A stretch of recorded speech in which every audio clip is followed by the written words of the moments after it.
Your brother is the mirror in which you see the image of yourself as long as perception lasts. And perception will last until the sonship knows itself as whole. You made perception, and it must last as long as you want it.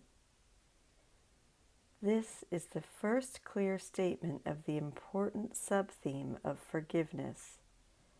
Your brother is the mirror in which you see the image of yourself.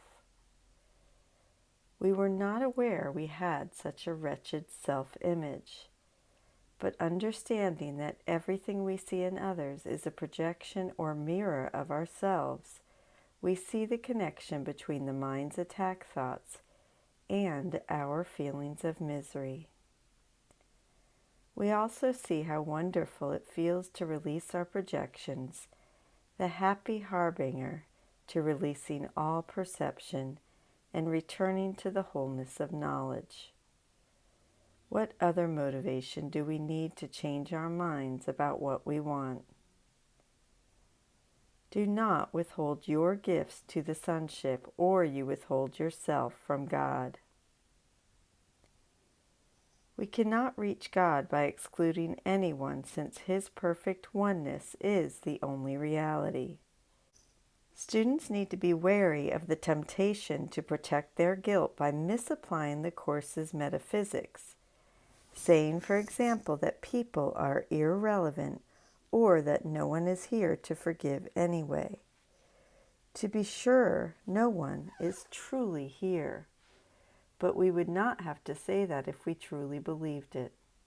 In light of this, as long as we think we are bodies, relationships are vital, because we cannot return home as long as we preserve our guilt by projecting it onto our special love and hate partners.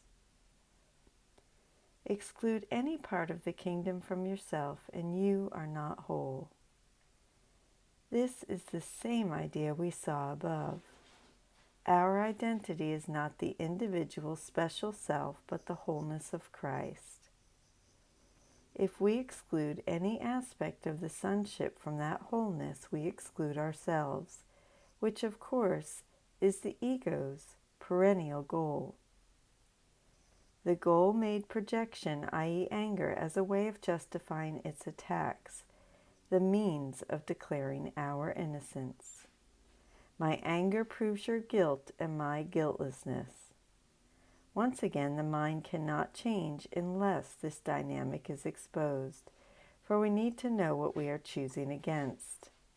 This central theme in our symphony is more than familiar by now. There are no exceptions to the Holy Spirit's love, and so there can be none in ours. Jesus says, I call upon you to remember that I have chosen you to teach the kingdom to the kingdom. There are no exceptions to this lesson, because the lack of exceptions is the lesson. Every son who returns to the kingdom with this lesson in his heart has healed the sonship and given thanks to God. Everyone who learns this lesson has become the perfect teacher, because he has learned it of the Holy Spirit. The Holy Spirit's teaching is complete when we learn that one brother is all brothers, which includes ourselves. What makes forgiveness particularly difficult to learn is that it allows for no exceptions. This is one of the shibboleths of the Course, the healing correction for the ego's mainstay of specialness that is the preserver of ourself. And shibboleth is a custom, principle, or belief distinguishing a particular class or group of people. When a mind has only light, it knows only light. Its own radiance shines all around and extends out into the darkness of other minds, transforming them into majesty. The majesty of God is there for you to recognize and appreciate and know. Recognizing the majesty of God as your brother is to accept your own inheritance. God gives only equally. If you recognize His gift in anyone, you have acknowledged what He has given you. However, we cannot acknowledge the gift in others or ourselves if we do not generalize it to everyone. This takes ongoing vigilance, for our existence is predicated on the assumption that there are good and bad people. The differentiation between good and evil is built into our genetic makeup, as it were, because it is how the ego thought system began.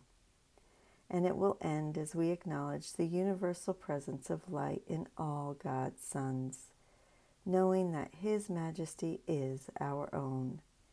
The ego's darkness, which we have heretofore welcomed into our minds, gently disappears as we look with forgiving eyes beyond it to the radiant light of the atonement.